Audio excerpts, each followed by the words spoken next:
잠언 13장 19절에서 25절 말씀 지혜와 동행하라 하는 제목으로 말씀을 묵상하겠습니다. 20절 말씀 먼저 한 목소리로 받들어 읽겠습니다. 지혜로운 자와 동행하면 지혜를 얻고 미련한 자와 사귀면 해를 받느니라. 오늘 이제 19절부터 말씀인데 소원을 성취하면 마음에 달아도 미련한 자는 악에서 떠나기를 싫어하느니라. 이 잠언서에 있는 이 말씀들은 어떤 단락은 이제 좀 이렇게 통일성이 있고 그 안에 스토리가 있어서 교훈을 얻을 수 있지만 또 어떤 부분은 한 절 한 절이 다 금과 옥조와 같은 아주 소중한 교훈들, 지혜가 담긴 말씀입니다.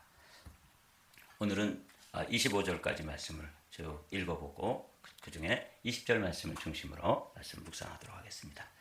지혜로운 자와 동행하면 지혜를 얻고 미련한 자와 사귀면 해를 받느니라. 오늘 이 말씀이 저의 마음속에 다가왔습니다.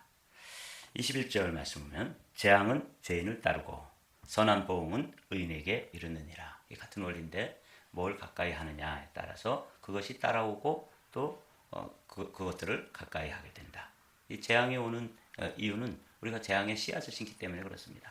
재앙은 죄인을 따르고 선한 보응, 여기 리워드라고 되어 있잖아요. 하나님께서 우리에게 상을 주시는 것도 우리가 의로운 일을 선택하고 의로운 길을 가고 의로운 씨앗을 심으면 거기서 그렇게 얻게 되는 원리를 지혜자는 이렇게 이야기해 주시는 거죠. 재앙은 죄인을 따른다. 선한 보응은 의인에게 이르느니라. 선인은 그 산업을 자자손손에게 끼쳐도 죄인의 재물은 의인을 위하여 쌓이느니라. 이런 말씀은 참 현실에는 조금 우리가 경험하지 못하는 말씀인데 궁극적으로는 이렇게 되는 것이죠. 가난한 자는 밭을 경작함으로 양식이 많아지거니와 불의로 말미암아 가산을 탕진하는 자가 있느니라. 뭐 특별한 설명이 더 필요하지 않은 그런 소중한 말씀들입니다. 매를 아끼는 자는 그의 자식을 미워함이라. 자식을 사랑하는 자는 근실이 징계하느니라. 이런 말씀은 또 반복되어지는 말씀이 후에 있기 때문에 이런 말씀은 뒤에 함께 또 좀 이렇게 집중해서 말씀을 나누기를 원합니다. 25절 말씀 함께 읽어보실까요? 의인은 포식하여도 악인의 배는 줄이느니라. 이렇게 이제 25절까지 우리가 쭉 말씀을 읽고 오늘은 20절의 말씀 지혜로운 자와 동행하면 지혜를 얻고 미련한 자와 사귀면 해를 받느니라. 오늘 여러분들이 이 동행이라고 하는 요 한 단어를 기억하시면서 하루를 주님과 동행하는 복된 하루가 되시기를 주님의 이름으로 축복합니다. 이 굉장한 원리가 이 안에 들어있는 것이죠. 지혜로운 자와 동행하면 지혜를 얻는다는 거죠. 근데 이 단어를 좀 몇 가지씩 바꿔서 생각해 보면 이게 엄청난 삶의 지혜가 담겨있는 원리가 우리에게 가르쳐 주시는 말씀이에요. 지혜로운 자와 동행하면 지혜를 얻고 복받은 자와 동행하면 복을 받고 이렇게 될 수 있잖아요. 미련한 자와 사귀면 해를 받는 것이라고 이 말씀이 우리에게 가르쳐 주시는데 저는 이제 이 말씀을 대하면서 첫 번째로 사람이라는 것에 대해서 생각을 해보았습니다. 이 사람이라고 하는 사람 인자가 사람이 홀로 이렇게 서 있는 직립동물인 것을 예전에 이 상형 문자로, 이 그림 문자로 만들었던 사람들이 사람은 이렇게 서 있는 존재야.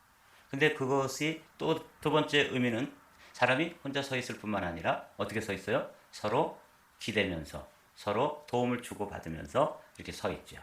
근데 이 사람을 한자에서는 인간이라고 기록하고 있습니다. 그렇게 사용했어요. 원래 인간이라는 것은 이 세상을 이야기하는데 특별히 한국 또 일본에서는 중국 이것을 인간이라고 해서 사람과 사람 사이에 이게 우리를 나타내는 우리의 존재를 나타내는 소중한 단어예요. 사람은 어떻게 만들어지냐면 사람과 사람 사이에서 만들어지는 거예요. 이 사이간자잖아요. 이 사이간자가 참 흥미로운 간자예요. 문이 있으면 문자에다가 날일자가 되어 있잖아요. 그게 사이예요. 그러니까 문이 있으면 그 틈으로 이렇게 햇빛이 쭉 비치는 것, 이게 이제 사이잖아요. 이게 사이간자인데 사람이라는 존재는 사람과 또 사람 사이에서 뭐가 만들어져요? 사람이 만들어지는 거예요. 어머니와 아버지 사이에서 자녀가 나오고 그 자녀도 어떻게 사람이 되냐면 어린 아주 유아 시절 영아 시절에는 엄마 아빠가 그 사람 엄마 아빠 사이에서 그 돌봐주고 먹여주고 또 진자리를 마른 자리로 갈아주고 그 사람 사이에서 그 사람이 되는 거죠. 늑대 인간이란 말 들어보셨죠? 이 어린아이가 어떻게 늑대들 틈에 가서 있는데 잡혀먹지 않고 늑대의 젖을 먹고 늑대들이 하는 행동을 보고 그 늑대 울음소리를 흉내내고 이러다 보면 언어도 잊어버리고 모습은 사람이지만 뭐가 되어 있는 거예요? 늑대가 되어 있는 것이죠. 이 원리를 여러분 잘 기억하십시오. 이게 인간입니다. 지혜자가 오늘 우리에게 이렇게 가르쳐주고 있잖아요.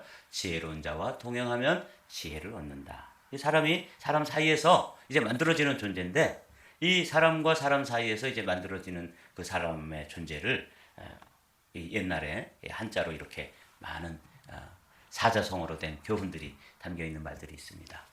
마중지봉 이런 말 들어보셨나요? 잘 못 들어보셨죠? 말하는 건 삼 있죠. 그 마중 그 삼 가운데 있는 봉이다, 쑥이다 이런 뜻이에요. 원래 쑥은 여러분들이 보셨는지 쑥이 자라나는 것을 보신 사람들은 이렇게 쑥은 아무렇게나 막 자라나요. 그런데 삼은 아주 곱게 높이 이렇게 자라잖아요. 그래서 그 껍질을 이제 벗겨서 섬유로 만드는 거죠. 마들 이렇게 곧게 쭉쭉 자라는데 그 틈에 쑥이 나면은 자기도 모르는 사이에 어떻게 자란다는 거예요? 곧게 이렇게 자라나는 거예요. 이게 마중지봉이야. 근묵자흑이라는 말도 있죠. 먹을 가까이 하는 사람은 그 먹이 묻어질 수밖에 없고 예전에는 우리가 백이민족이라서 하얀 옷을 입고 이제 글 공부를 할 때 이 먹을 갈다가 여기 먹이 묻기도 하고 또 그걸 가지고 이렇게 글을 쓰면서 글을 익히다 보면 어느 사이에 먹물이 튈 수 있겠죠. 이게 근묵자흑이에요. 먹을 가까이 하는 사람은 옷이 검어질 수밖에 없고 근주자적이라 붉은 빛에 가까이 하면 반드시 붉게 물들 수밖에 없는 것이죠.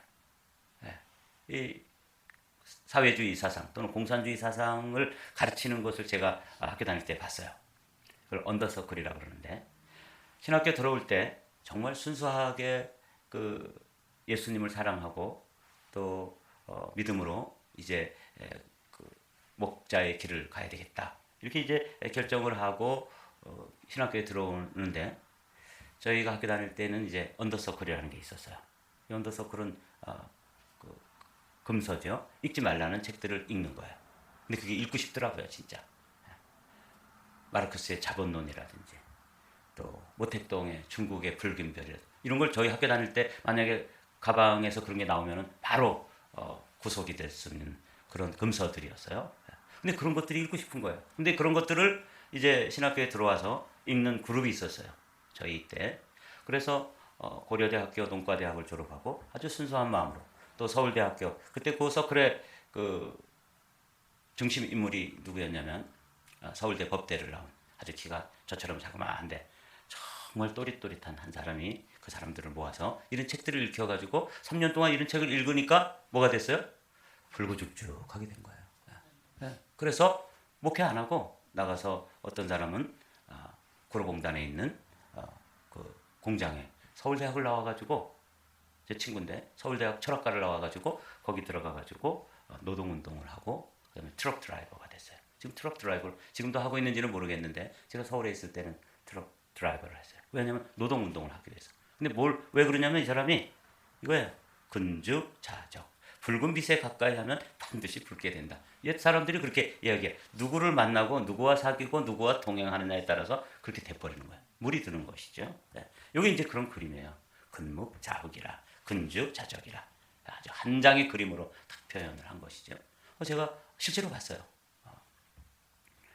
그 그룹 이야기를 제가 안 하지. 그 그룹 이름은 제가 밝히기 힘들어요. 왜냐하면 또 혹시 이 영상을 또 그 그룹 중에 한 사람이 볼 수도 있잖아요. 그런데 3년 동안 그 그룹에 들어가서 그런 책들을 읽고 또 불구죽죽한 책들을 읽으니까 나중에 그런 사람이 돼가지고 그렇게 되더라. 하여튼 제가 학교를 들어갔을 때 저희가 18명을 뽑았는데 그중에 5명이 서울대 나온 사람이에요. 근데 제가 서울대 나온 사람들을 그냥 저도 나름 그냥 똑똑하다 이렇게 스스로 생각했던 사람 중에 하나인데 그 서울대 나온 사람들을 보면서 다르다. 쟤네들 서울대 갈 수밖에 없었겠구나. 그렇게 똑똑한 사람들이야. 서울대 영문과, 서울대 철학과, 서울대 국문과, 서울대 법과, 그다음 한 사람은 해양물리학과 대학원까지 나온 그런 사람 아주 탁월한 사람인데 그 중에 한 두 명이 이런 붉은 책을 읽고 그런 사람 그런 사상을 물들게 되는 모습을 제가 봤어요. 누구와 동행하느냐 이게 이렇게 중요한 거예요. 지혜로운 자와 동행하면 뭘 얻는다고요? 지혜를 얻는다. 붉은 사상을 가진 사람들과 동행을 했더니 어떻게 됐어요? 예, 붉은 사람이 돼버리더라고요. 예, 이거예요. 근데 이제 이게 그건 다른 사람들 이야기가 아니라 우리 이야기이잖아요. 또 누구 이야기예요? 우리 자녀들의 이야기일 수밖에 없기 때문에 이 이야기가 제 마음속에 와 닿았던 거예요. 동행이라는 단어 하면은 여러분들이 얼뜻 떠오르는 인물이 있죠. 누구예요? 에녹. 그죠? 에녹은 65세에 무드셀라를 낳았고 무드셀라를 낳은 후 300년을 하나님과 동행하며 자녀들을 낳았으며 이 놀라운 말씀입니다. 300년 동안을 하나님과 동행했는데 거기 동행하는 과정에서 뭘 낳았다고요? 자녀를 낳았다. 그러니까 이 자녀를 낳았다는 말이 뭐냐면 어디 산속에 들어가서 혼자 수도의 길을 걷거나 혼자 했다는 게 아니에요. 이분이 정말 하나님과 동행하는데 귀한 것은 자녀를 낳았다는 것은 결혼을 했다는 거고 웬 여자와 함께 산다는 것이고 그 여자와 함께 이제 살아가려면은 노동을 해서 일을 해가지고 가정을 책임져야 되고 가정을 이루었더니 거기 자녀들이 낳고 자녀들이 나와서 그걸 또 기르려면은 또 둘이서 뭐 다투기도 하고 이런 상황에서 어떻게 했다고요? 하나님과 동행했다 이렇게 돼 있잖아요. 그러니까 이건 그냥 어디 산속에 들어가서 하나님과 이렇게 뭐 깊이 기도하고 수행을 하고 이랬다는 게 아니에요. 자녀들을 낳으면서 그 많은 일들이 발생하는 그 가운데서도 주님과 동행하며 주님을 닮아간 사람이 에녹이다. 이분이 이제 죽음을 보지 않고 어느 날 하나님 나라로 옮겨왔잖아요. 오늘 이제 사도 야고보는 우리에게 이렇게 이야기합니다. 함께 읽어보시죠. 하나님을 가까이 하라. 그리하면 너희를 가까이 하시리라. 죄인들아 손을 깨끗이 하라. 두 마음을 품은 자들아 마음을 성결하게 하라. 오늘 우리가 지금 오늘 아침에 묵상해야 되는 이 말씀은 우리 자신 1차적으로는 우리 자신이 주님과 동행하는 삶, 또 2차적으로는 우리 자녀들이 주님과 동행하는 삶을 기도 제목으로 삼는 것입니다. 성도들이 여러분 믿음이 아주 성숙해지고 믿음이 좋은 사람이 되기를 원하십니까? 그러면 하나님을 가까이 해야 되는데 주님은 뭐라고 말씀하시냐면 지혜 있는 자와 동행하면 지혜를 얻느니라. 이 말씀에 단어를 바꾼다 그랬죠. 믿음이 좋은 사람과 동행하면 뭘 얻게 돼요? 믿음이 좋은 사람이 된다. 이런 원리를 가르쳐주고 있는 거예요. 지혜자가. 그럼 기도의 사람이 되기를 원하십니까? 그러면 기도하는 사람과 동행해야 합니다. 기도와는 상관이 없이 맨날 모이면은 세상적인 것 이야기하고 또 사람들을 어떻게 해칠까 이런 거 논의하고 이런 거 하면은 결국 어떻게 되겠어요? 그런 사람이 되어질 수밖에 없는 거 아니겠어요? 우리에게 너무 중요한 원리를 가르쳐 주고 있는 것이죠. 시편 기자는 이렇게 이야기합니다. 하나님께 가까이함이 내게 복이라. 하나님을 가까이 하려면 어떻게 하면 되겠어요? 오늘 우리에게 주신 말씀을 따라 하나님을 가까이 하는 사람과 동행하면 하나님과 가까워지는 것이죠. 이게 인간이에요. 사람은 사람 그 사이에서 만들어지는 존재이기 때문에 우리 한마음교회 성도들이 정말 말씀의 사람이 되기를 원하면 말씀을 사랑하고 말씀을 가까이 하고 말씀과 동행하는 사람과 동행해버리면 어떻게 되는 거예요? 그런 사람, 말씀의 사람이 된다 이 말씀이거든요. 여러분 그러니까 이 지혜는 뭐냐면 그런 사람을 알아보고 그런 사람과 가까이 하는 게 지혜인 것이죠. 여러분 우리 한마음교회 새벽 기도를 끝난 다음에 우리가 함께 또 운동을 하러 가잖아요.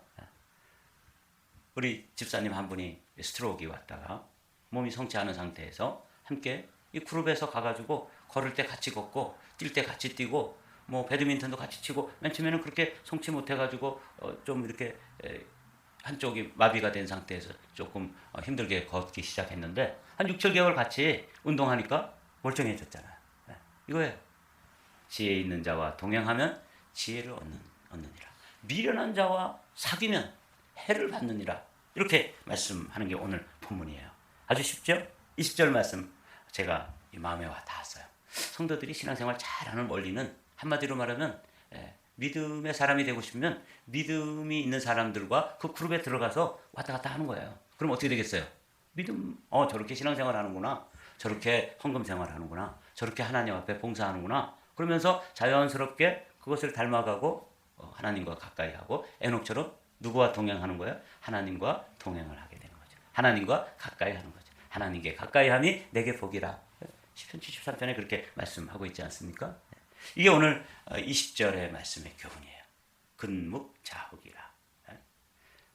삼나무 밭에서 자라는 그 쑥이 그냥 막 꼬불꼬불 자라기도 하고 그냥 밑으로 퍼지기도 하고 그러는데 산밭에 있으면 그 삼대가 이렇게 쭉쭉 자라는 것처럼 그렇게 자랄 수밖에 없다는 거죠. 이게 우리 자녀들을 오늘 우리 기도 제목으로 우리도 신앙생활 잘 하려면 그런 그룹, 그런 사람들과 가까이 하면 되는 이게 지혜구나. 근데 이제 중요한 건 우리는 이제 들었어요. 중요한 거는 이제 우리 자녀들이죠. 근묵자흑이 되잖아요. 붉은 사상을 가진 사람들과 가까이 하면 사회주의자가 되거나 공산주의자가 될 수밖에 없는 게 인간이에요. 왜냐하면 사람은 사람 사이에서 만들어지기 때문에 그렇습니다. 믿음의 사람으로 여러분들 자녀를 세우고 싶습니까? 사람은 세우는 것인데 그러면 믿음이 있는 교회에 나가도록 해야 되는 거죠. 그런 사람들을 만나도록 해야 되는 것이죠. 그런 사람들을 가까이 하고 그런 사람들과 동행해야지만 지혜 있는 자, 지혜로운 자와 동행하면 지혜를 얻고. 근데 우리가 복받은 사람인 것이 이 지혜로운 자가 세상에 누구냐? 누구예요? 예수님이세요. 하나님이 이 세상에 지혜로 계획하시고 그 지혜이신 말씀이신 그분을 이 땅에 보내셔서 우리와 동행해 주시겠다. 내가 세상 끝날까지 너희와 동행하겠다. 너희를 떠나지 않겠다라고 약속해 주신 그분이 누구시냐면 지혜이십니다. 근데 우리가 그 지혜로운 자와 동행하면 지혜를 얻고 예수님과 동행하잖아요. 그럼 예수님과 부비 예수님과 자꾸 같이 만나고 예수님과 비비고 예수님과 부비고 이러다 보면 우리가 누가 되는 거예요? 작은 예수가 되는 것이에요. 이게 오늘 우리가 얻어야 될 소중한 원리입니다. 지혜로운 자와 동행하면 지혜를 얻고 미련한 자와 사귀면 그 인생에 아주 폭삭망할 수밖에 없는 것이죠. 이 원리를 오늘 아침에는 좀 우리 마음속에 사귀면서 우리도 이 한마음 공동체 안에서도 사람 잘 사귀어야 합니다. 누구와 가까이 해야 되는지를 여러분들이 지혜 있게 분별하게 되시기를 주님의 이름으로 축복합니다. 그리고 또 한 가지 우리 자녀들을 위해서 지혜로운 자와 동행하도록 그런 그룹을 여러분들이 분별해서 그런 친구들을 만나게 하고 사람 잘 만나야지만 되는 것이죠. 그렇죠? 특별히 아직 결혼하지 않는 자녀들이 있으면 그 자녀들을 위해서 만남의 복을 위해서 죽기 살기로 기도해야 합니다. 왜냐하면 여러분들 품 안에 있는 한 30년까지의 삶은 엄마의 영향을 받지만 그 다음에 그 이후의 삶, 요즘 100세 시대인데 30에 결혼해도 70년 동안은 그 배우자와 함께 살아가는 거예요. 그런데 진짜 어디서 되지도 않은 남자를 만나가지고 70년을 살아가야 된다고 생각해 보십시오. 만남의 복을 위해서 우리가 기도하는 일은 단 하루도 쉬어서는 안 되는 것이죠. 왜? 지혜로운 자와 동행하면 지혜를 얻고 믿음 있는 배우자를 만나면 믿음의 사람을 되고 그렇죠? 미련한 며느리를 얻으면 우리 아들이 70년 동안을 미련한 여자 때문에 해를 받게 된다. 섬찟하지 않습니까? 미련한 사위 어디서 정말 조폭 같은 사위를 만나가지고 70년 동안 살아야 된다고 생각하면 우리 딸의 어떤 그 운명이 진짜 맞아요. 맞아요. 잘 반응해 주셨어요. 이런 거예요. 이 말씀이 그게 쉽지 않은 말씀입니다. 여러분 오늘 이 말씀 근묵자흑이라는 말씀도 여러분들이 산밭에 자라는 쑥이 곱게 자라는 것처럼 원래 그런 놈이 아니었어 쑥은. 그런데 곱게 삶을 따라서 그렇게 자라는 것처럼 여러분과 제가 지혜로운 자와 동행하면 지혜. 이거 아직 외워버리시고 여러분들도 이 원리를 따라서 누구와 동행할 것인을 잘 지혜롭게 선택하는 지혜로운 성도들이 되고 특별히 오늘은 이 말씀을 가지고 우리 자녀들을 위해서 딸이 있으면 딸이 있는 대로 아들이면 아들인 대로 이 말씀은 얼마나 소중한 말씀인지 몰라요. 이 원리를 가지고 오늘도 또 힘써 기도하고 만남의 복을 위해서 기도하게 되시기를 주님의 이름으로 축복합니다.